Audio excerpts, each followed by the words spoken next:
You've probably heard that a spouse can get half of the other spouse's Social Security retirement benefit. And that is true in many cases, but it is also one of the most misunderstood parts of retirement planning. A lot of people hear half, they make plans around that number, and then they find out that the actual number is much smaller. So let's walk through a couple of cases where people get that unwelcome surprise, including the common myth of switching benefits, and this can help you avoid surprises in your plan. A lower earning spouse, or one that never worked outside the home, can get up to 50% of the higher earning spouse's retirement benefit. But there are some important details here. First of all, it's up to half. It's not always exactly half. And then there's the question of how much is the higher earner's benefit? Where do we calculate that from? What number do we really want to use? Well, it's 50% of the higher earner's primary insurance amount, which is also the PIA.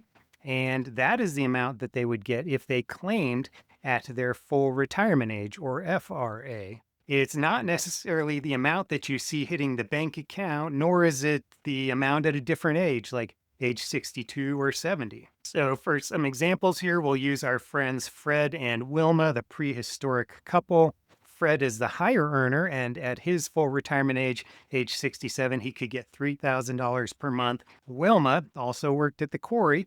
At her full retirement age, she could get $1,000 per month. And once you understand how all of the different pieces work together, then it's easier to spot where a surprise might come up. What most people think, and what sometimes happens, is that Fred gets his $3,000 monthly benefit and Wilma gets a total of $1,500. And the way that actually works is she's got her own benefit of $1,000 per month, plus what we'll call a spousal top off, or the excess of another $500. That's essentially the spousal benefit. That term's going to get used loosely a lot. You add those two together, and the total that she gets is $1,500. That's half of his $3,000. That's what most people expect. And that's what could happen if they both claim at their full retirement age. But real life is often messier, so we're going to look at some different examples. And we're assuming that the goal here is to maximize the amount that the lower earning spouse is getting each month. So you want it to be that full 50%. That's the assumption here.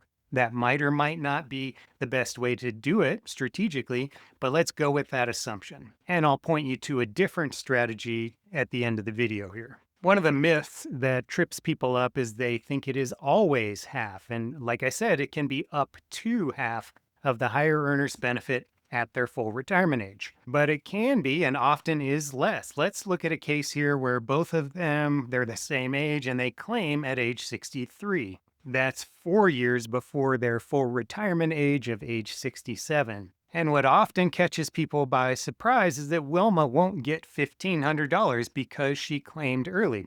In this case, what happens is her own benefit is $750 because she started at age 63. That's a reduction from her $1,000 full retirement age benefit.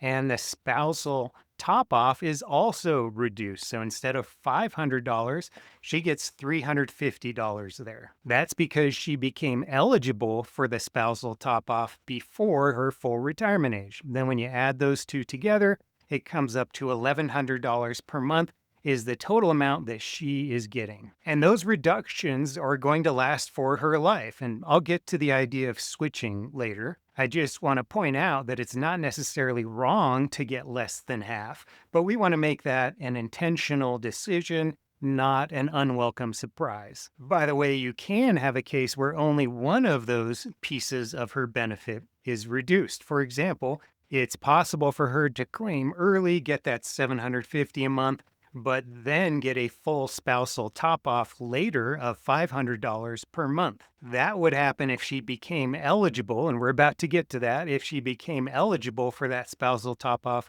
later at her full retirement age or later. Then you would have the $750 plus the $500 for a total of $1,250. That is still not 1500, but it is a little bit better. If you're wondering how that works, that brings us to the next point, which is coordinating benefits between spouses. By the way, I'm Justin Pritchard, and I help people plan for retirement and invest for the future. And in the description below, or with that QR code, you can get access to some of my favorite retirement planning insights that I've learned over the past 20 plus years of helping clients. So let's talk about how, with a spousal benefit, it takes two to tango. Spousal benefits do not exist in a vacuum. The high earning spouse must be taking benefits to make the low earning spouse eligible for the spousal top off. Let's use an example. So the lower earner files at her full retirement age. This is Wilma's $1,000 per month. She gets that full amount. But Fred has not yet claimed, and because of that,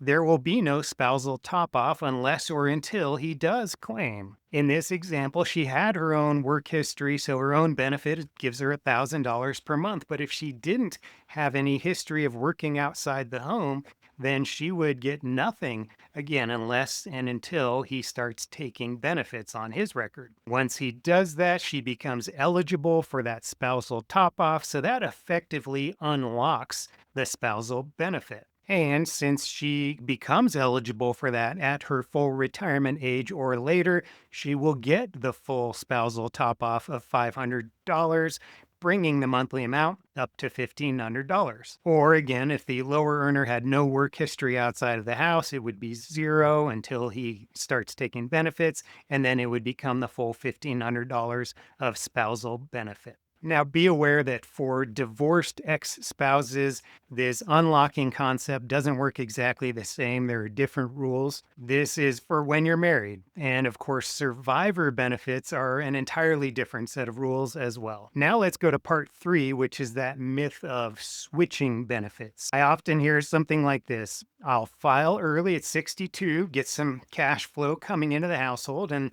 then when my spouse files at full retirement age, I'll just switch over to the full 50% spousal benefit. And unfortunately, it doesn't work that way. You can't just wipe the slate clean by switching later due to deemed filing rules. So here's our example again. Wilma's full retirement age amount was $1,000, but it is now going to be $700 because she claimed at age 62, and that reduction lasts for her life. But later, she becomes eligible for that spousal top off. We hinted at this earlier, and she will get the full spousal top off because she became eligible at her full retirement age or later, so she gets that full $500.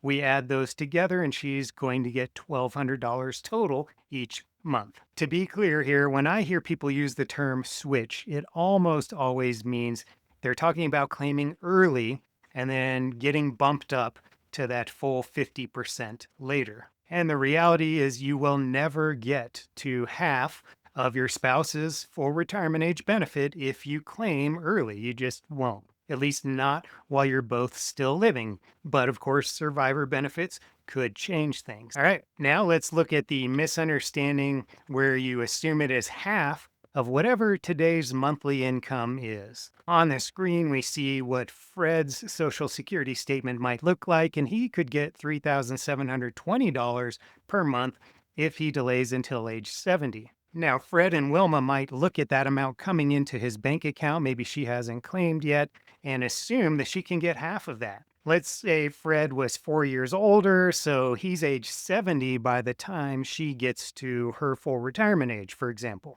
Then that's when she starts benefits, and he delayed until 70 because they wanted to maximize a survivor benefit for whoever lives longer. Well, the amount that is available as a spousal benefit, what we'll call a spousal benefit, is still based only on the amount that he was going to get at his full retirement age, which again was age 67 or $3,000. It's not what is showing up in the bank account each month. That could be higher due to those delayed retirement credits.